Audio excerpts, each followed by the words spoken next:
पूर्णिया के do office में अभ्यर्थी शिक्षकों के द्वारा यहाँ प्रदर्शन किया जा रहा है। इन लोगों का सीधा आरोप है कि यहाँ के डीओ और डीपीओ ने इन लोगों के साथ काफ़ी गड़बड़ी की है, जिसके कारण इन लोगों को प्रदर्शन करना पड़ रहा है। अच्छा बताइए, क्यों आप लोग प्रदर्शन कर रहे हैं? देखिए, हमारे यहाँ के जो डीपीओ स्थापना है वो हम लोग प्रथम चरण के चयनित अभ्यर्थी हैं। हम लोगों का चयन हो गया, काउंसलिंग रजिस्टर पे हस्ताक्षर हो गया, प्राप्ति रसीद मिल गई, हम लोग का मूल प्रमाण पत्र जो है संबंधित अधिकारी के द्वारा रख लिया गया। उसके बाद हम लोगों का नाम NIC के पोर्टल पर भी चढ़ा दिया गया, बिहार राज्य के पोर्टल पर भी चढ़ा दिया गया, और इन लोगों ने आज 6 महीना बाद उसको रद्द करने का अनुशंसा कर दिया और ये कह के अनुशंसा कर दिया कि आरक्षण रोस्टर का पालन नहीं हुआ, जबकि ये पूर्णतः गलत है।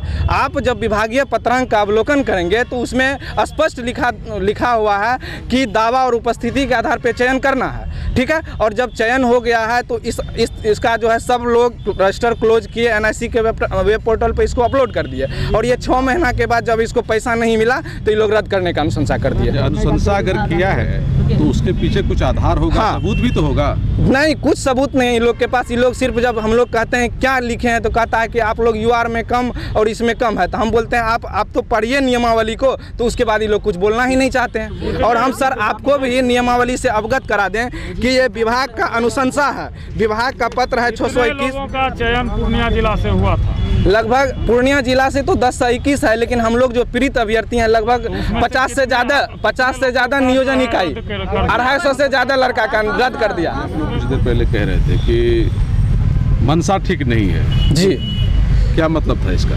देखिए, मंशा ठीक नहीं, मतलब लेन देन का कुछ मामला, क्या लेन देन?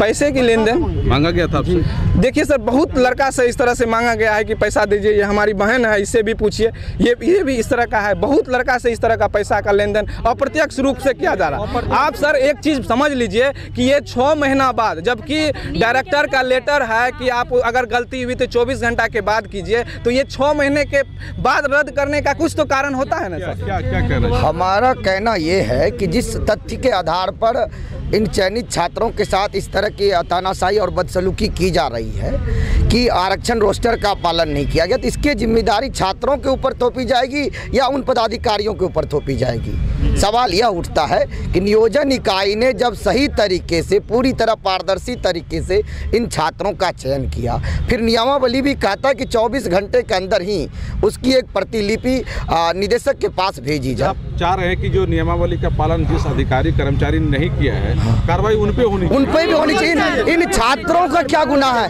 ये 6 महीने, आज 2019 से आज 22 आ गया, 3 सालों तक इंतजार करते करते इनकी आंखें पथरा चुकी है, इनके माता पिता के सपने धूमिल हो रहे हैं। अब ये आत्महत्या तक करने को मजबूर हैं। रात्रि में जब से चयनित सूची में देखे कि नाम गायब हो गया है और अनुशंसा कर दी गई है डिपो कार्यालय से, ये लोग लगातार इस तरह की मतलब डिप्रेशन के शिकार हो रहे हैं। आए दिन कुछ उस तरह की घटनाएं घट सकती है जो समाज पर एक बदनुमा दाग लग जाएगा।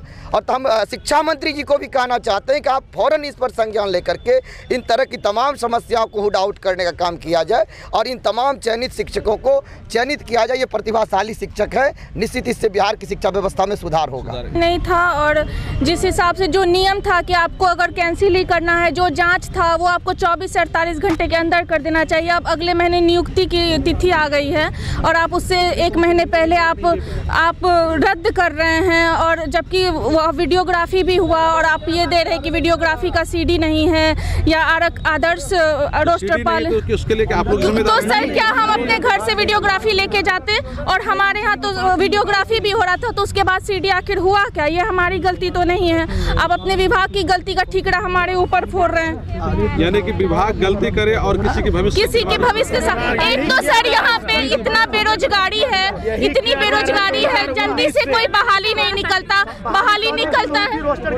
सर हम बहाली के बारे में विस्तृत सर इस वजह से इतना लेट 6 महीने के बाद जो आपने ये निकाला, अगर आप तुरंत कर देते कि हाँ ये गलती हुई है, रद्द है, तो हम 2 चरण के काउंसलिंग में हम लोग अपना करवाते, हमारे हाथ से वो भी निकल गया।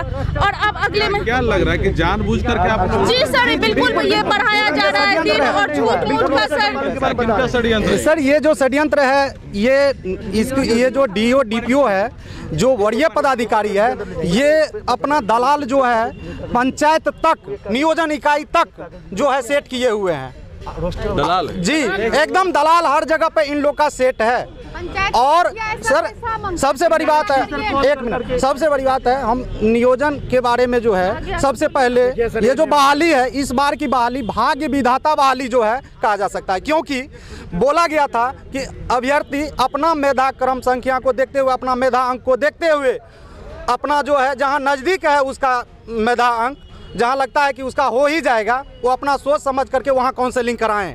सभी कैंडिडेट जो है उसी तरह से जो है अपना सभी जगह जो है चले गए। वो तो सारा समझ गए। उसके बाद जो है मेरा जो कहना, मेरा जो सर है, पंचायत काउंसलिंग में मुखिया हम लोग से ये भी जब काउंसलिंग हम लोग करा लिए तो कुछ खर्चा पानी करिए मैडम, ऐसे डायरेक्ट मीडिया के सामने बात बोला जा रहा था। तो खर्चा किए थे आप लोग की नहीं, हम लोग बोले हम लोग अभी क्यों खर्चा, क्या खर्चा करेंगे? क्या लगता है नहीं खर्चा किया इसीलिए तो हो गया। अब क्या खर्चा करते तो नहीं होता, खर्चा नहीं किया गया तो हो गया ही है, तो अभी हम लोग क्या खर्चा करेंगे? जब ज्वाइनिंग करेंगे तो अलग बात है, क्या लोग खुशी से भी कुछ करता है, तो ये बिना खर्चा के कारण सब झमेला हो गया। काउंसलिंग के बाद यह हम लोगों को जानकारी दी गई अभी तक हम लोग का नियुक्ति प्रक्रिया पूरी तरह पारदर्शिता के साथ की गई है। नियुक्ति प्रक्रिया पूरी तरह पारदर्शिता के साथ की गई है। जिला के एनआईसी पे चढ़ा दिया गया, राज्य के एनआईसी पे चढ़ा दिया गया। जब पारदर्शिता के साथ नियुक्ति हुई तो फिर यह आज 6 महीने के बाद नियुक्ति रद्द करने की अनुशंसा क्यों की गई है जीपीओ स्थापना के द्वारा? मैं शिक्षा मंत्री जी से यही गुजारिश करना चाहता हूं, यही प्रार्थना करना चाहता हूं कि हम लोगों की अनुशंसा को तत्काल प्रभाव से रद्द करवाया जाए। ठीक है, ये देख रहे हैं, बातें लगभग समझ में आ गई हैं। आप लोग प्रदर्शन कर रहे हैं और इन लोगों का कहना है कि जो भी इन लोगों की नियुक्ति प्रक्रिया है वो पारदर्शी तरीके से की गई है और इन लोगों ने उसका पूरी तरह से पालन भी किया है। किंतु अगर किसी अधिकारी या कर्मचारी ने गलती की है या नहीं की है तो ये जांच का विषय है और उस अधिकारी कर्मचारी पर कार्रवाई होनी चाहिए, न कि ये अभ्यर्थी पर कार्रवाई होनी चाहिए। तो इन लोगों का ये कहना है जो कर्मचारी गलती की हो या जो लोग उसमें शामिल हो उन पर कार्रवाई करिए, लेकिन इन लोगों की जो नियुक्ति है उसको तत्काल आप स्वीकृति दीजिए और नियुक्ति होनी चाहिए। कोशियालों के लिए सुमित के साथ मैं संजय कुमार।